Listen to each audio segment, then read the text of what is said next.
Hello and welcome to the Talking Michigan Transportation Podcast. I'm your host, Jeff Cranston. Today, I'm going to be talking with a couple of people involved in the Mackinac Bridge Walk, the annual walk coming up on Labor Day, September 5th this year. First, I'll be speaking with Shorty Gleason, a longtime member of the Mackinac Bridge Authority and the current chairman, who has walked several times with family and friends over the years and has a very personal connection to the bridge, and it's always interesting to hear him talk about that. And then I'll be with Cole Cavalieri, who is the assistant chief bridge engineer and is largely involved in protecting and maintaining the bridge, which turns 65 this November. Cole talks about all kinds of things, including what it just means to him personally as a young engineer to be responsible for maintaining this beautiful bridge. Okay, once again, we are today with Shorty Gleason, who has been on the podcast before to talk about the Mackinac Bridge Walk. And since that's coming up here on Monday, Labor Day, September 5th, I thought it was a good time to preview it. Shorty plans to do it again. Shorty is a long-time member of the Mackinac Bridge Authority and has been chairman the past few years, dealt with all kinds of things that his predecessors probably never anticipated. And, basically most of them, I think, got a little bit of an easier ride in terms of controversies and tough decisions. But Shorty persevered through all of it and called on his longtime experience and his passion for the bridge, which is informed by his own personal history. So, Shorty, thank you for taking time to be here. Well, good morning, Jeff, and thanks for having me. It's always a pleasure, and what a great thing to talk about is the Mackinac Bridge. The bridge is second to any other structure as far as I'm concerned.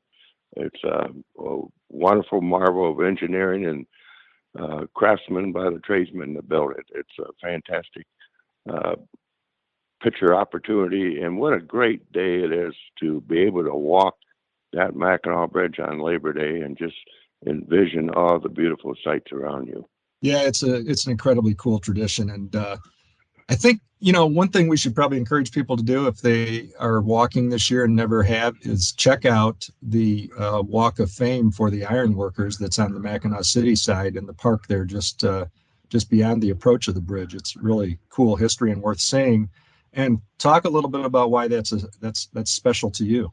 Well, several years ago, my dad was one of the founding members of the ironworkers that put the International Ironworker Hall of Fame together, and it's grown. The festival is growing more and more every year. There's always more participation from the ironworkers in both the United States and Canada, and it's a special meaning to the ironworkers, that Mackinac Bridge, because when they built that bridge, that was really something. When you stop and think about job safety the way we know it today versus the way it was back in 54 through 57.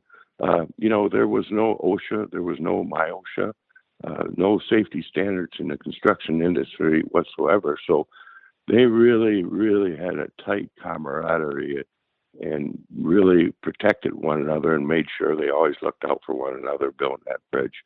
Unfortunately, there was 5 individuals that lost their lives building that bridge. But, Jeff, as well as anybody that, there was a lot of skepticism at the time whether or not that bridge could even be built. And, that's probably the last thing you should never tell an ironworker, that they can't build something and build it on time and on budget. But they delivered just like they knew they would. Isn't that amazing when you think about so many things, from the past, centuries past, that we accepted certain things. And now the idea of 5 people, dying in the construction of a bridge, no matter how important and how big, we wouldn't accept that. No, it was a whole different scenario back then. The contractor for the steel erection of the bridge was American Bridge. And they really did look out for the men, but there were several days it was really adverse weather conditions up there, even in July. And to load those men up on the barges and tugboats the way they did, and took them to their work points. It was quite a achievement, and that bridge was expedited so well by Dr. Steinman and his team of engineers and the ironworkers. When you stop and think about it, building that project in 3 years because the weather conditions were so rough during the winter, unfortunately they couldn't work on the bridge, but there was still a lot of work going on. On the sanding side, they were building all the trusses and scheduling how the iron would be shipped out to the waterway to be erected. And when you look at those truss spans and try to picture those barges hauling those large truss spans out, and they had cat heads up top, or what they called cat heads. They were lifting devices that they lower the block and cable down to hook onto those barges, or hook onto those truss sections on the barge. And when you look at how rough some of those days are in the Straits of Mackinac, how tough that would have been to pick those truss sections off as big as they were, then hoist them into position. It's really something special those men did.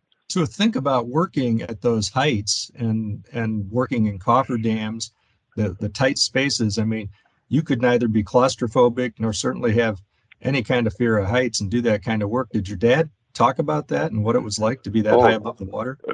He'd talk about it his entire life. And, Jeff, where I was really fortunate, I followed my father's footsteps and become an ironworker myself. And I served my apprenticeship with American Bridge. American Bridge built several large projects here in the state of Michigan, but one of which was the Detroit Renaissance. And that's where I served my apprenticeship at building the Detroit Renaissance Center.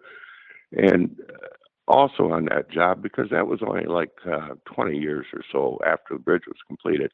So I had the opportunity not only to work with my father that worked on the Mackinac Bridge, but become very good friends with so many of those ironworkers that I had the opportunity to work with.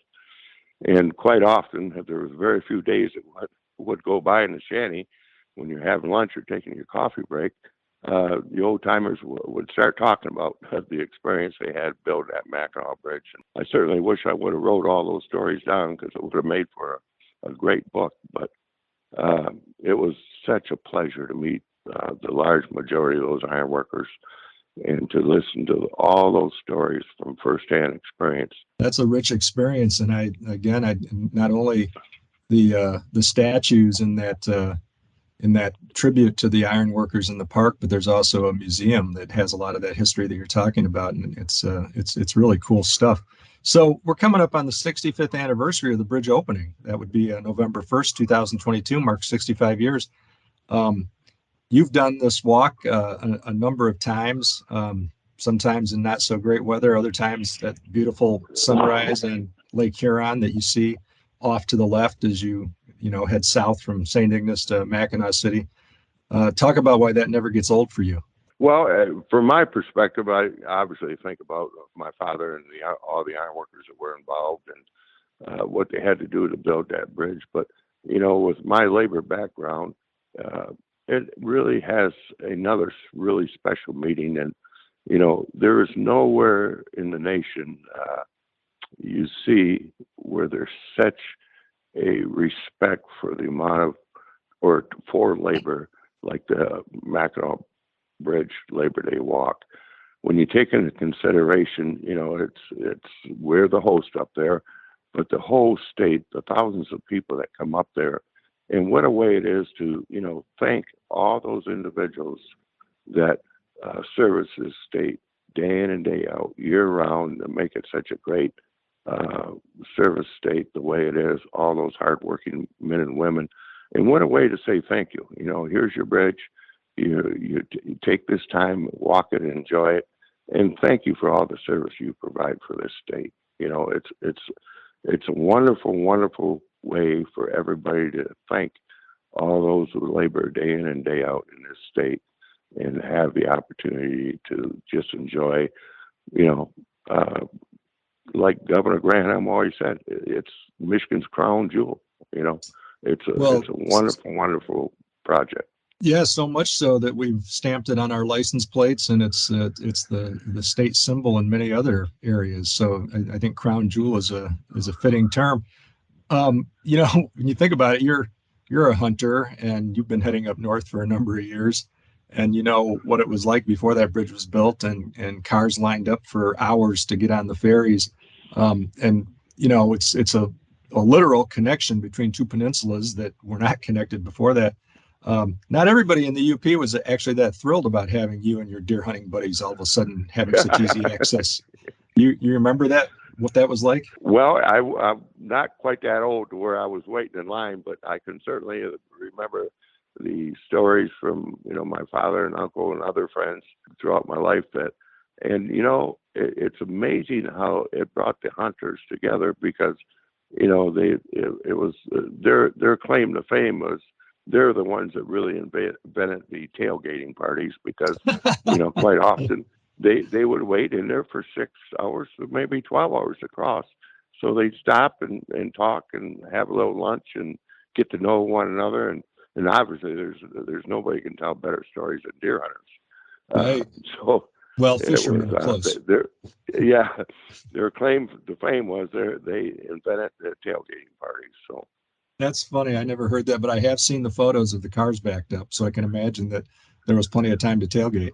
yes, many times there were. So this year, how many have you done? Have you kept track, or is it just most of the Well, years you've been on the board? long before I was fortunate enough to be appointed to the Mackinac Bridge Authority, our family walked it for years. I guess I never really kept track of it, but even back in the later 50s, we would always go up there because Dad took a lot of pride in that accomplishment, and he'd see so many of his fellow ironworkers up there that day too.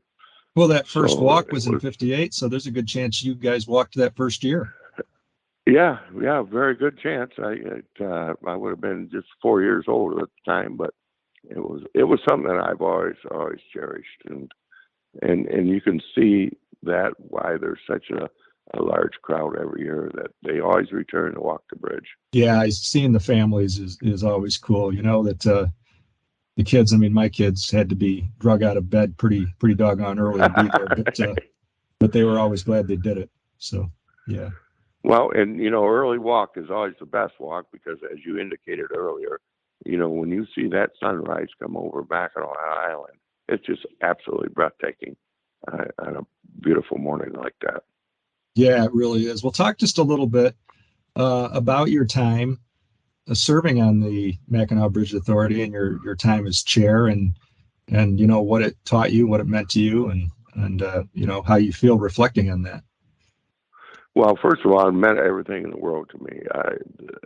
To have the honor and the privilege to serve on the Mackinac Bridge Authority in my personal life, really next to my family, it's second to none. And I've had such great,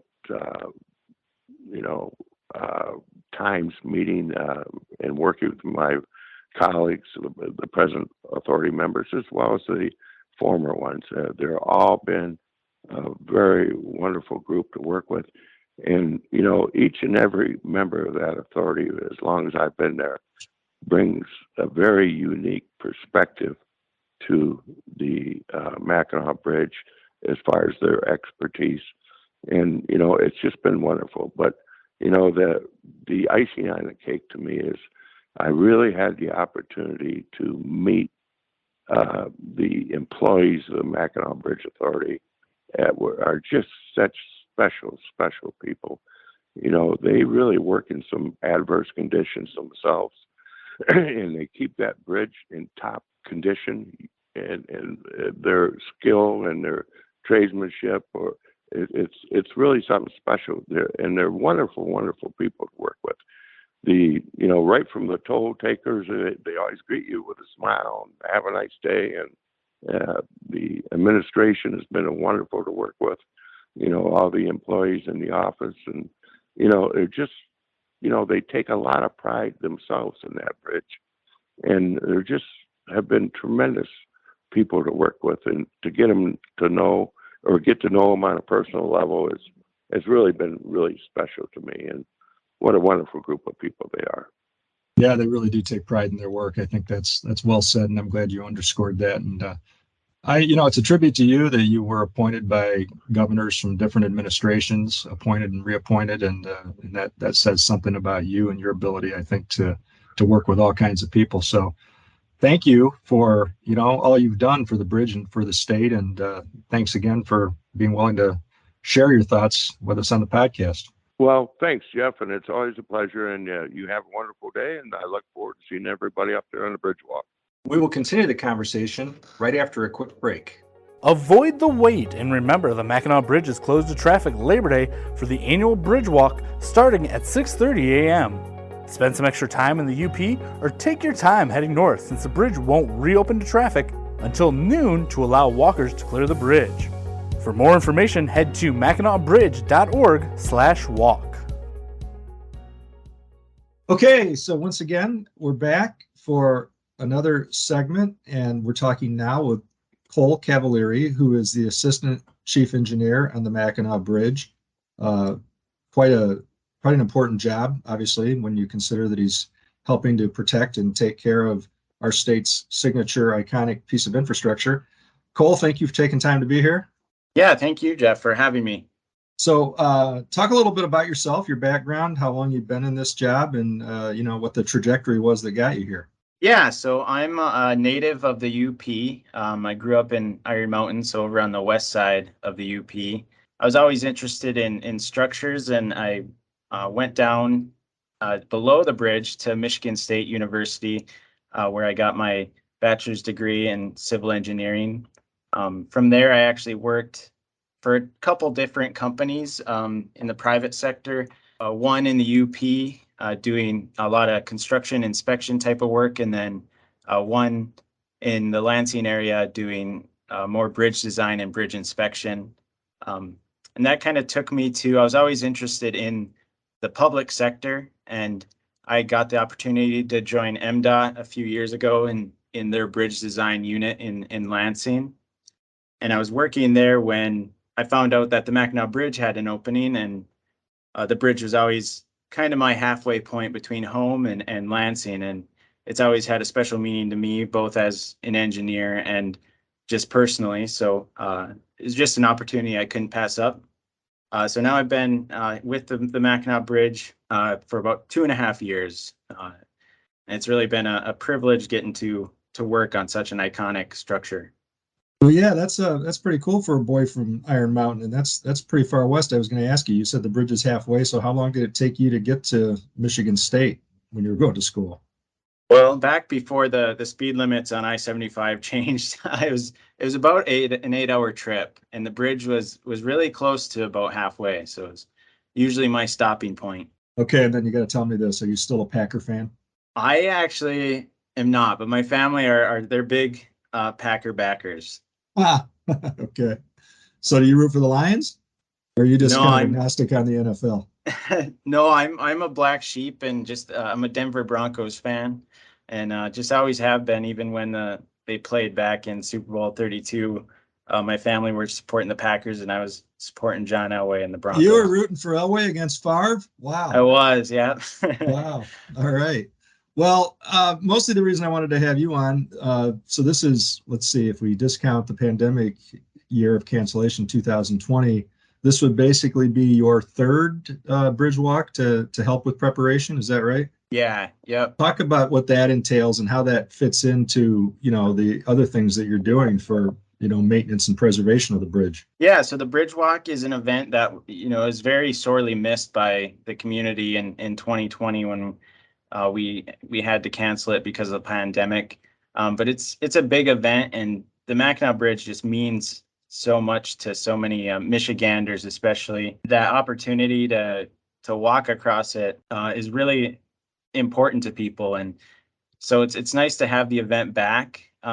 Takes a lot of work on our end, but it pays off on Labor Day when you see all the people walking and get to meet some of them and just really see the tradition that families have established for this bridge walk. And Part of that is I work closely with the maintenance staff here at the bridge, doing different repair work, inspections, and basically just making sure the bridge is in as good a condition as it possibly can be, so that we have it for years to come. And the bridge walk, we kind of reroute our work for a couple weeks leading up to it to get all set up and prep, but we try to make sure the bridge is looking good for all those people coming up on Labor Day to see it and to walk across it. And like I said, it's really been special getting to see them do that and kind of welcome into the bridge. We're here all the time, so it's nice to see how well it's appreciated. Yeah, that's nice, because it would be easy to look at it like this is just a heck of a lot of extra work and hassle, and and it all involves a holiday weekend. But you got the right attitude. You look at it like it's great that so many people from across the state and even other states want to come and celebrate this iconic structure. Yeah, and it's that's part of it. That's what we do the job for, is the traveling public and keeping them safe. And it's a day that they kind of get to pay tribute to the bridge. And it's a day that a lot of people take our transportation systems for granted, I think. And they don't think about when the bridge wasn't here, or even when a road wasn't there. And nobody likes dealing with construction, but it's an important thing. And my work at MDOT and here at the bridge is trying to keep those systems working. So I kind of try to take the bridge walk as a point where people can come and actually think about what the bridge is and what it means, connecting our state, and also just hopefully they think a little bit about the people behind it and behind all of our infrastructure. I think they do. When you walk across it, it takes a while. So hopefully it allows them to kind of take it in like that. Yeah, if you're walking at a very good pace, you can cover that 5 miles in 50 minutes to an hour. But that's a really good pace. So that is plenty of time to give it some thought. And one of the things I think about when I walk across the bridge is the incredible ongoing constant maintenance to maintain a bridge that's 65 years old now. And it's not just a 65-year-old suspension bridge. It's in the Straits of Mackinac. It's exposed to the elements in ways that lots of other infrastructure never is. So do you feel like, it's like you finish one project and you always have to move to another? You're really never done. It's not like you can say, okay, we've done this and now we can wait another 5 years. I mean, it's ongoing. What's in the pipeline? What big things do you have coming next? Yeah, so it is, for its age, it's in really good shape, which is a testament to the maintenance staff who have come before me and have kept it in good shape. But it is, it is almost 65 years old, and it does require a lot of work. So we actually have quite a few projects lined up. Our in-house staff currently has several projects. One that people notice a lot is probably that we're switching out our open grading. And we've had to replace more and more kind of as we've gone, and that's just because it is starting to get older, and our staff has really got it down to a science where they're able to switch out a panel in just a couple days. So thankfully we're able to keep up on that, and we're able to do it in-house, which is not a lot of bridges out there have a staff that is capable of doing that. So that's a big benefit to us. We also have some bigger projects coming up.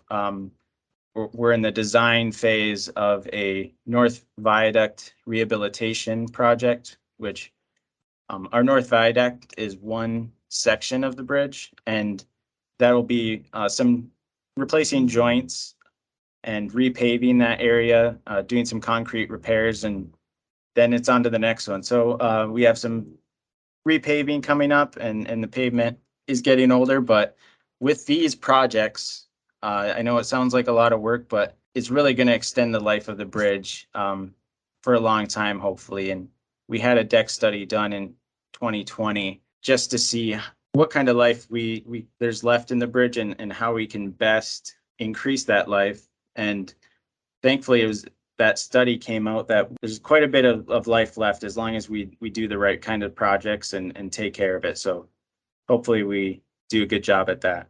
Well, so we talk a lot about the deck, but what about, what supports this thing? And what about the towers and the anchorages, that are into the bedrock below the straits? How do you inspect that, and how do you get a feeling for, the health of those things? Yeah, so we actually just 3 weeks ago we concluded our an underwater inspection, and this was a very comprehensive inspection. It's something we contracted out with a company called Collins Engineering, because we actually require scuba divers to dive all the piers.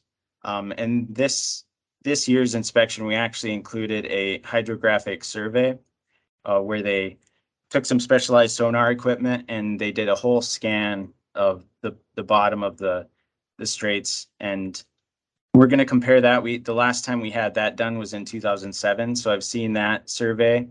And so I'm really interested to see how it's changed in the last 15 years. So luckily our piers, they're so robust that they don't see a lot of deterioration. So far, what would you look for? Yeah, so when they're doing an underwater inspection, what they're mainly looking for is any damage to any of the piers. They're looking for scour, which is when the currents on the bottom of the channel start wearing away around the piers and kind of creating a void next to them, so they're not as well supported. I gotta believe that you've got some pretty strong currents at the bottom of the straits, right? Yeah, we do. But luckily our piers don't see a lot of scour, and partially that's because the bottom of the straits is actually between the towers. So part of the reason the towers had to be so far apart is, even though they're pretty deep, the deepest being about 142 feet deep to the bottom, the Straits of Mackinac actually go almost down to 300 feet deep, but that's actually in between the towers. And so that's where the strongest currents seem to be. And our piers over the years haven't showed a whole lot of evidence of scour, which is nice because they're something that would not be easy to replace. Well, it really sounds like Dr. Steinman and his team, were really forward thinking in everything that they did. Yeah, they definitely designed quite the bridge, and they actually, during the design process, they actually moved the bridge 30 feet north, because when they were starting to lay it out before construction, they actually found that the north tower was right on the edge of a kind of a bedrock cliff down into that ravine, underwater canyon, I guess you could call it. So luckily they hadn't started constructing, so they actually picked up the whole bridge and moved it about 30 feet north. So the bridge is 30 feet north of where they originally were planning on it, but that was just to get it into more solid footing. Yeah, that's really interesting. Well, is there anything else you want to say, Cole, about what's coming up and what people could look forward to, and maybe just about you talked about the walk and how that's kind of inspiring to see so many people admire what your workplace basically. Mm-hmm. But what inspires you and keeps you excited about your job? It's mostly the people I get to work with, and the Mackinac Bridge. Like I said, I worked for a design company, and I worked in construction, and the Mackinac Bridge is really a unique position where I kind of get to work with all kinds of. I work with our staff, kind of doing construction inspection, but the difference is they're just as invested in this bridge as I am, and as the Mackinac Bridge Authority, it's all of our goal to keep that bridge going. So it's really nice to work. It's a team effort, and at the end of the day, everyone's here for this bridge, and that's really inspiring to be able to come to work with people who, it's a pretty special area. We see a lot of people here in the summers, but what people don't see is when we're here, in those cold February days, but we're still here. Sometimes we have to go out on the bridge in inclement weather, but our goal is to just keep this bridge going and in as good a shape as we possibly can. Well, yeah, and I mean, in recent years, right while you were arriving and had been in the thick of it because of changes in the climate and all kinds of freeze thaw cycles that we didn't used to have, you've got issues with ice dropping, and you've got to manage that too, and that's a challenge, I'm sure. Yeah, it is a challenge, and it has been occurring more frequently, and part of that is that we're just seeing more freezing rain and more freeze thaw compared to when it used to freeze. It used to stay up there longer and kind of melt slower. And Julie and I actually had a meeting with a group of students who kind of noticed it in the news about the bridge undergoing ice closures, and they approached us and figured they could take a stab at it. So they're actually participating in a competition and gonna throw a different ideas at it. And that was nice to see, just this, because this isn't an easy problem to solve. Other long span bridges in climates like ours undergo ice issues, and it's not an easy thing to solve. So it's inspiring to see those the new generation wanting to take a stab at it and seeing what they can find out, because unfortunately it seems like it is becoming an increasing problem. Yeah, if you can figure out some ways to mitigate that, you would make a lot of people happy. I know how frustrated people get when it seems like they've been sailing right along either across the UP or coming up north, and all of a sudden on what looks like an otherwise sunny day, they're told that they can't get across the bridge because of ice falling. So yeah, that's a frustrating one, and I'm glad you and your colleagues are focused on what you can do. Yeah, so, and educating people about the problem is a big step, and we've had a lot of help from the North region, and James Lake, our communications director, who has been helpful. And MDOT put out a movie about the falling ice, or a video, and really letting people know the danger is real and why we have to do it, even though it might look sunny. That just means the ice is starting to melt and could be coming down. So yeah, big effort. Give the video team a lot of credit for that. It was very, very helpful and educational, and I know media picked it up, and I think it helped explain the issue. And so yeah, the more we can do along that front, we will. Well, Cole, thank you very much for taking time to talk about this, and I think I speak for everybody and appreciate how much care and passion you bring to your work and taking care of that beautiful bridge. Yeah, thanks, Jeff, and appreciate you having me. Thank you again for listening to this week's edition of the Talking Michigan Transportation Podcast. I would like to thank Randy Dubler and Corey Peaty for engineering this week's podcast. To subscribe to show notes and more, go to Apple Podcasts and search for Talking Michigan Transportation.